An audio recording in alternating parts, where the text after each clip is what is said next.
Good evening, Assalamu alaikum rahmatullahi wa barakatuh, and welcome to News in Focus. My name is Faraz Patel. We'd like to thank you, the viewer, for staying with us here on Hilaal TV, DSTV channel 347. Anas Al Sharif, Muhammad Kreiki, Ibrahim Zahir, Muamman Aliwa, and Muhammad Nofal. Remember their names. Remember them for the jobs that they did in bringing you the accurate news when it came to the genocide in Gaza. They are no more with us. Why?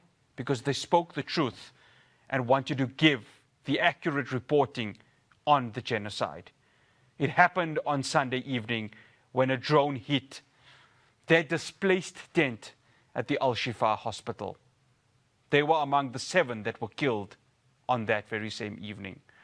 The number stands at 265 journalists that have been killed since the start of Israel's genocide in Gaza on October the 7th, 2023.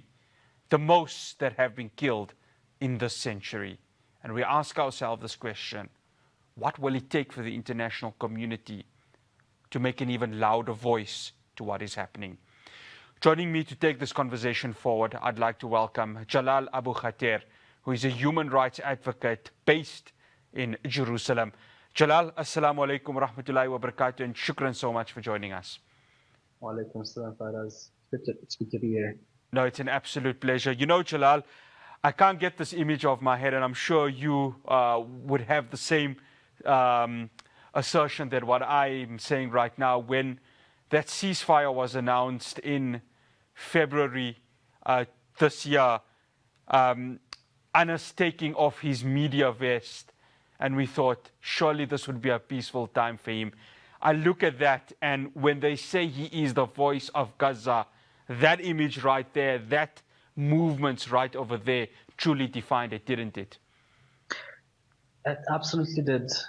And, Faraz, there are many faces that we become familiar with on TV, but not in the Palestine context. Here, in our context, it's different.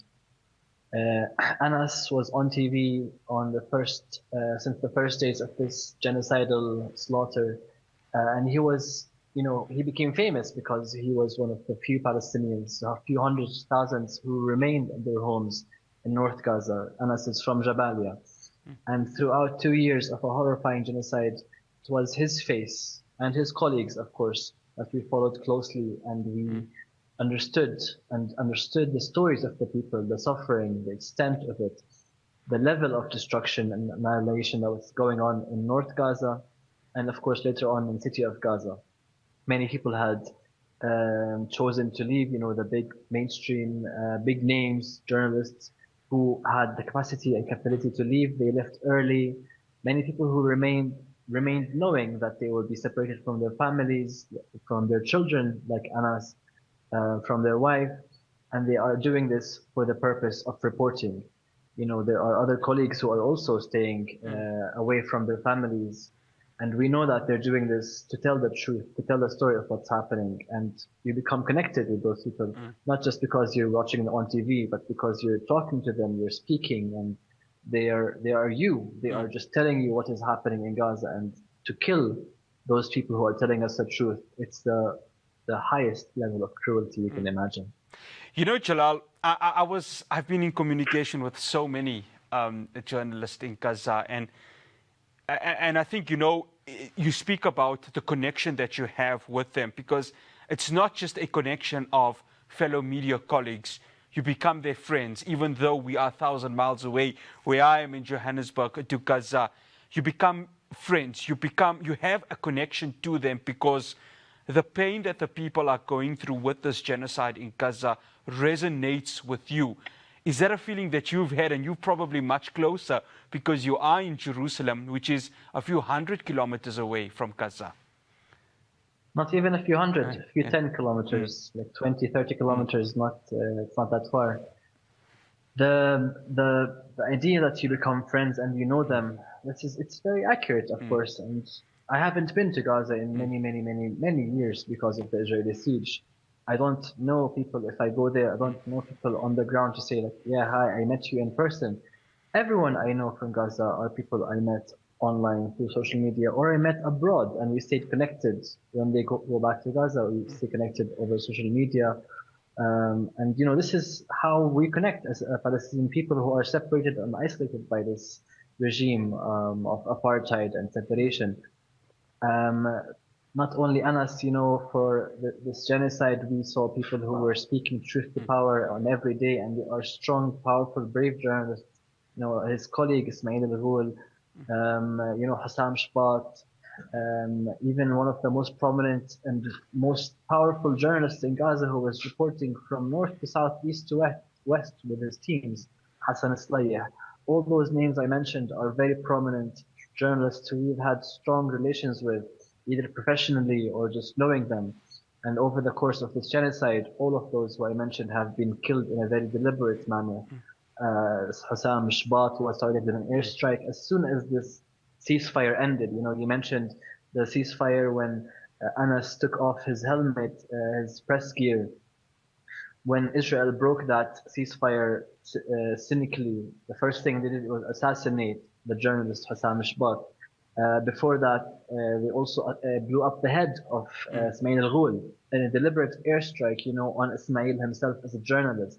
They did the same with Hassan Slayah on a hospital bed. He was in a hospital bed at Nasser Hospital. They bombed this hospital bed specifically to kill Hassan Slayah. Those are all journalists we have connected with and have understood everything through their voice and through their face on TV and through their videos that they shared and their updates.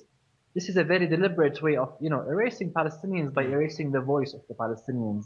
And Anas was the voice of Gaza as a city. He was the voice of Gaza city. Everyone knew him. He was telling people stories. He was close to everyone. Everyone loved him.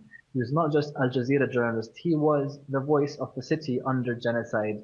And now they've killed him as well. Jalal, we're seeing it right now. There's this image of him and his daughter, and it's an emotional, moving moment because he's asking the daughter, they want us to move from Gaza, and I don't know how old she is, and she's saying, no, we're going to stay here.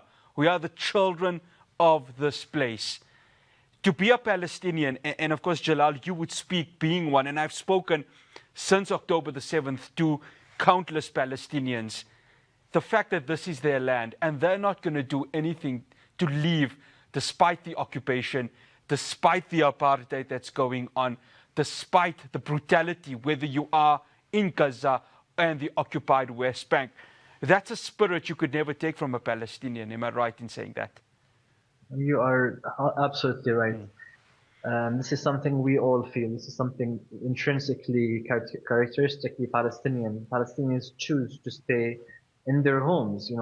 Our home, our land, that's a source of everything that makes meaning for us. Our essence. We are rooted in our land. This is something that people will tell you in Palestine from north to south, east to west, in Jerusalem. The people who choose to stay despite the enduring circumstances, like very difficult housing, difficult planning, violence, systematic racism, apartheid. This is just Jerusalem. Demolitions of homes every day. People choose to stay here because this is our home. The same thing you see in the West Bank, occupied West Bank, with the ongoing ethnic cleansing, and the people who choose to leave their lives abroad and come back home if they are able to return. The same thing in Gaza. Palestinians in Gaza are the most resilient Palestinians. There's no equivalent to how strong, spirited and willed they are, but they choose to stay in their homes despite the literal genocide which is haunting every single Palestinian soul down. This is a very brave act, and those journalists, specifically journalists who have chosen to separate from their families, who have gone, like for example, to the middle area of Gaza or gone to Al-Mawasi zone, those journalists have separated from their families because they want to stay home to tell the story of those hundreds of thousands of people who have stayed home, people who have indeed stayed in their homes and they refuse to leave because they have learned a very hard lesson. We all have, Palestinians. We learned a lesson from 1948 that remained with us, all of us, generation after generation. If you leave, you don't come back, and you will never, if you're not at home, you will never have this satisfaction and this blessing of being in your home. We know that this has been not the first time that Israel wants to threaten through violence, through terror, for people to leave their homes. That's why this time in Gaza, people who are mostly refugees, like Anas, for example, who still longs to go back, to return to Al-Majdal, Asqalan, just north of Gaza. People who have left their homes the first time choose not to never leave again because they know that this is Palestine and this is their land. After the break, I continue my conversation with Jalal Abu Khater. We're going to be touching on media freedom. Well, it seems to be suppressed by Israel quite clearly when you see, of course, the assassination of journalists that are happening. 265. How is Israel being allowed to go ahead and do this? After the break, my conversation with Jalal continues.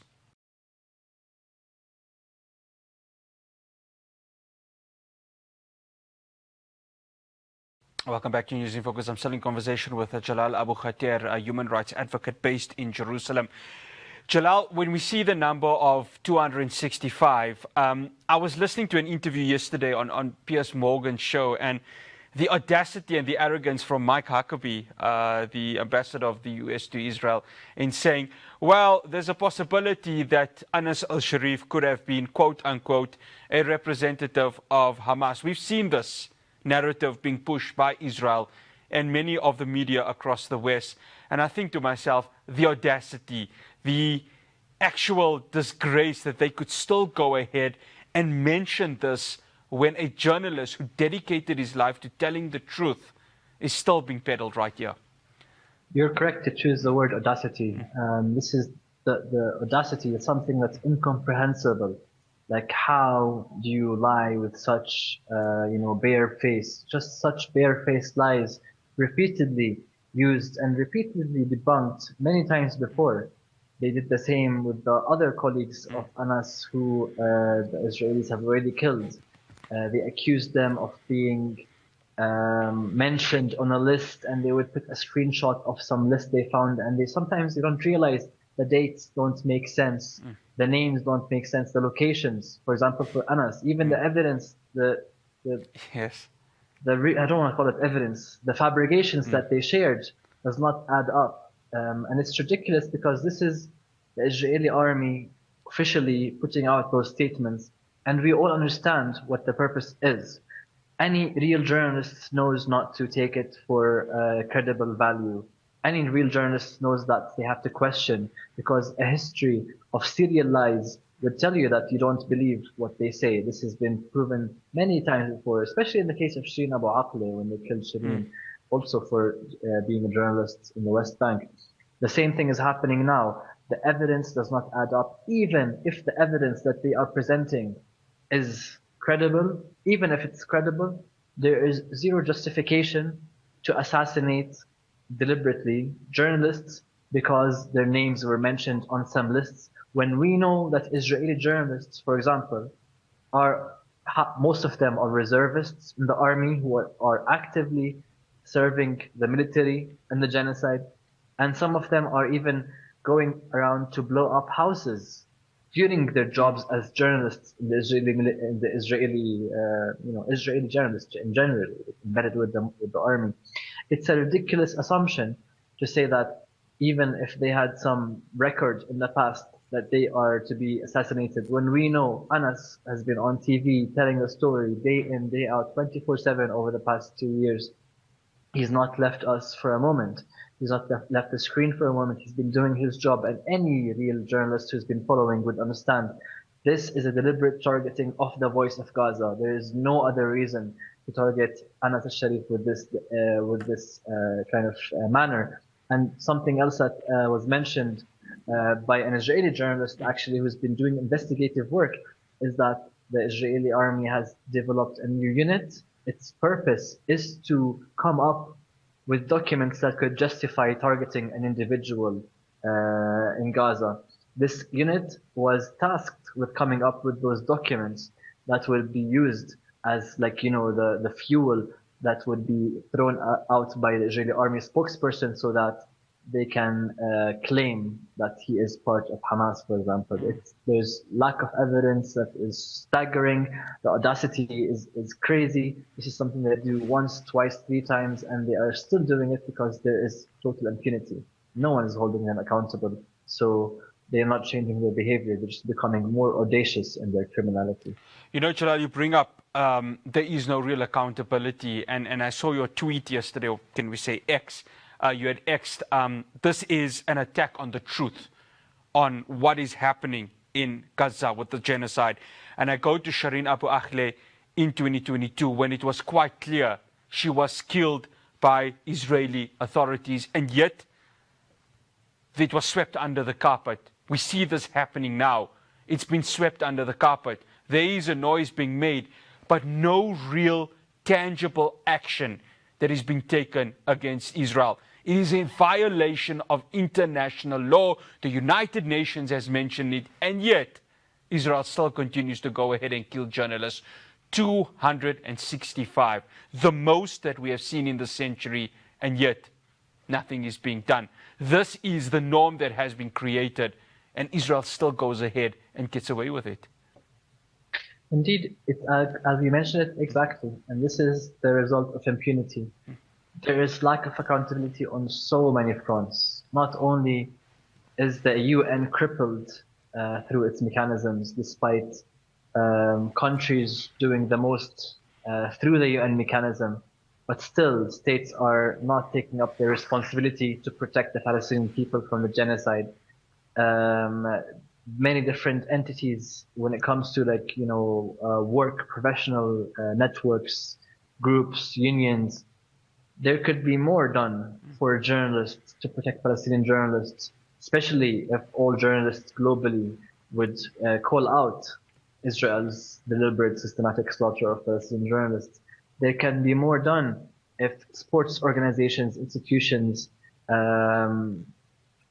pull out Israel, expel Israel from the competition because they are actively killing athletes, for example. There could be more done.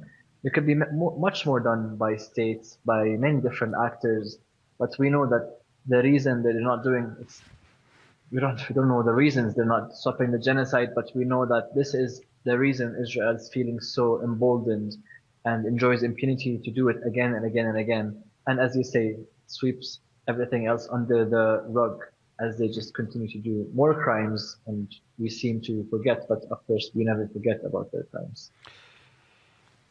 Jalal, when I have communication with journalists in Gaza, a lot of the times the interviews can't go ahead because infrastructure is being bombed by the Israeli army, and it makes it very difficult. When you see, of course, many correspondents, especially for Al Jazeera, Hind Khudari, Tariq Abu Azum, for example, who really are in a situation where this could be their last crossing. How has, in your view, media come under attack from Israel during this genocide in Gaza? I ask this because Israel, who of course claims itself to be this democracy, has really suppressed a lot of information, haven't they? And one could say it is happening in their own country, especially when you look at Haaretz and some of the suppression that is happening there at the moment. Of course, and Haaretz is one example of a newspaper who's, powerful in Israel, but at the same time, it's attacked by every single aspect of the Israeli government. Financial restrictions. This is an Israeli newspaper. If we want to talk about, media, Palestinian workers, not only are they killed, they're also imprisoned, tortured, many times for the work they do. This is happening all the time in the occupied West Bank. Journalists who are reporting on, raids by the military in Jenin, in the West Bank, north and west, they get arrested from their homes, intimidated. High-profile journalists, they are taken to torture camps instead of calling them prisons. They are tortured, they are interrogated. Sometimes, if they're high-profile enough, they might be released. Other times, they might languish for 6 months under no accusations, only what's known as administrative detention. There's so much suppression going on also on online platforms with media, Palestinian journalists and media outlets unable to comment freely and to describe the situation in an accurate manner without facing restrictions by Facebook and Instagram and other platforms. This is something that keeps occurring. We know that in Gaza, not only are they killing journalists in large numbers, but also they have not allowed any international journalists to go in and to report from the ground. It's because, as we know from all those different scenarios that I'm mentioning, their mission is to hide the truth and to continue committing crime, hoping to, erase the Palestinian people by erasing their voices, erasing their presence, erasing access to information, etc. This is the purpose of the settler colonial regime.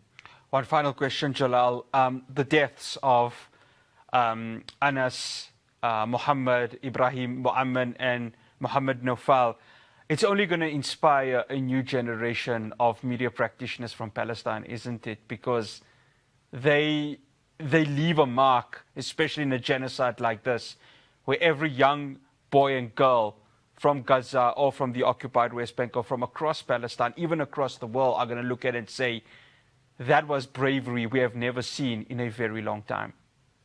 No, you're absolutely correct in this. And I know how I was inspired when I was young by journalists like Shireen Abu Akleh, for example, who I met at a very, very young age. I watched on TV all the time. Growing up, I was inspired by her, and her killing was such a huge, trigger. And I know at the same time that I found out so many people were inspired by her for almost the same reasons.